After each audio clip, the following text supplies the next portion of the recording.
Good morning, it's Matthew Bannister with you on 5 Live. Graham Poll is here in the studio taking your calls and questions. And Anthony is on the line from Lincoln. Good morning, Anthony. Good morning, Matthew. Good morning, Graham. Good morning, Anthony. I wondered if Graham had any comments to make regarding an independent assessment after a major decision. You mean or a video contentious decision. a video playback after each major decision, Anthony? Something like a rugby league Yeah. scenario. All right, Graham, what do you think of that? I think it's something which referees would love to get every decision right, and when they make a clear and obvious error, it's something which troubles us. You know, we drive home, it bothers us. We don't sleep too well. But what you have to bear in mind is if you open Pandora's box, you know the ills of the world are out there, and if you start to analyse one decision, then what's the next one?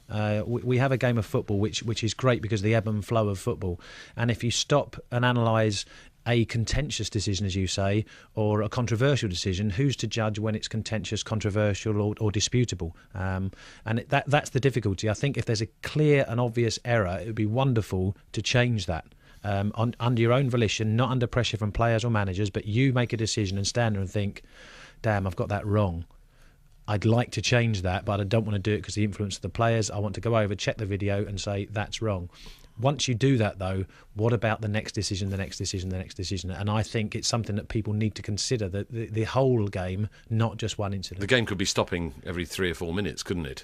Hopefully not that often. We don't make that many mistakes. But well, no. But if people then, players and managers would start to challenge decisions, wouldn't they? And they'd be wanting you to go and check the video. And I mean, if you look at the documentary last night, we talked about a high-profile incident, one of many last season in the Charlton Fulham game, where we gave a free kick wrongly gave a free kick in the last minute on the touchline.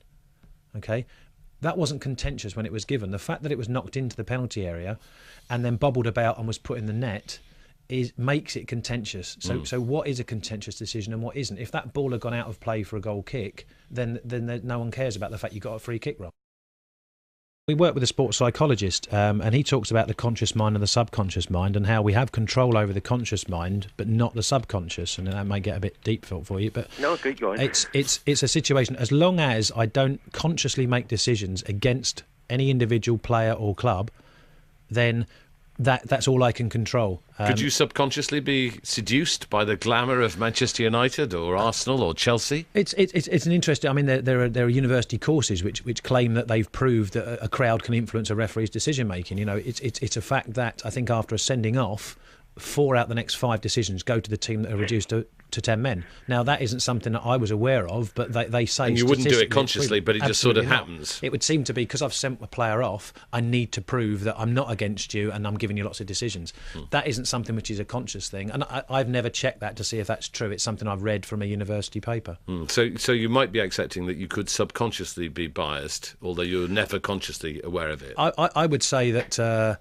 In my opinion, I review every match I referee, and I can honestly say I've never felt that I was biased one way or the other. And certainly when you look at my record over the 14 years I've been on the Premier League, it's interesting to note that I've done a chart to show that the second most successful team for me to referee is Wimbledon Football Club, right. Which I don't think are a very big, glamorous club. All right. We'll take some more calls in just a moment. 0500 909 693 is the number to call.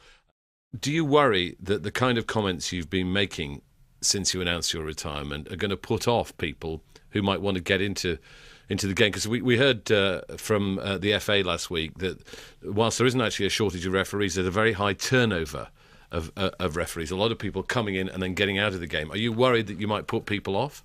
Yes, that is a concern, and it was something I considered before coming out with my exit piece, if you like. But it needs saying because it needs improving. Because if we can still pick up 7,000 referees every year, if we can retain more of them by actually giving people the knowledge that you need to show respect to the referee who's stepping over the white line in very trying circumstances. He is doing his very, very best, or she is doing her very, very best. And I think we should embrace that a little bit more. And if I can play some small part in making that happen, then hopefully the one or two that think, well, if Graham Poll can't take it, nor can I, what I'd ask them is, you're not subjected to what I've been subjected to, nor was any referee in modern day. The level of scrutiny I've had, the level of abuse I've had has been incredible, but it's not typical of every referee. So go out there, be a referee. It's a great life. OK, Graham, and I'll just end with this text, which says, I saw Graham referee at QPR 2 seasons ago, and he was a different class. The game will be worse off without a referee of his calibre. Graham, thanks very much for being with us on 5 Live. Pleasure. Really good to talk to you.